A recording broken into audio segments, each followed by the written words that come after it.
హృదయపూర్వక నమస్కారాలు.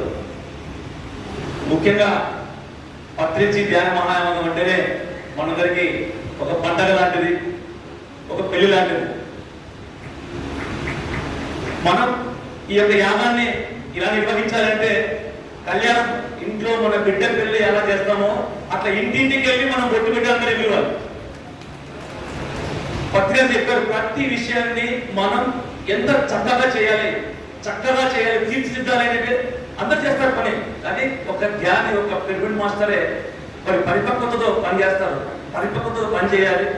మనం చేసే పనిలో ఈర్ష, పగ, ద్వేషము ఇవన్నీ లేకుండా కేవలం ప్రేమ అనే ఒకే ఒక ఆయుధంతోనే ఈ కార్యక్రమాన్ని చేసినప్పుడు సద్వినియోగం అవుతుంది.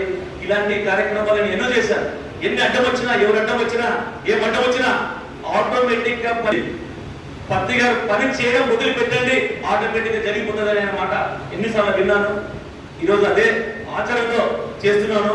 ఒకటే నాకు తెలిసింది, నేను ఈ పని చేస్తాను, ఆ పని చేస్తాను అనేది లేకుండా మల్టీ డైమెన్షనల్ గా తీర్చిదిద్దాలనేదే పత్రి గారి యొక్క ఆశయం.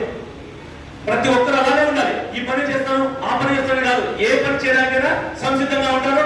కాబట్టి ఈ ధ్యానయాగంలో అన్ని కార్యక్రమాలు, ఏ కార్యక్రమం మరి విజయవాడ వ్యక్తి కూడా ఆ పనిని సంపూర్ణంగా అద్భుతంగా చేస్తానని మీ అందరికీ నేను మాటిస్తున్నాను.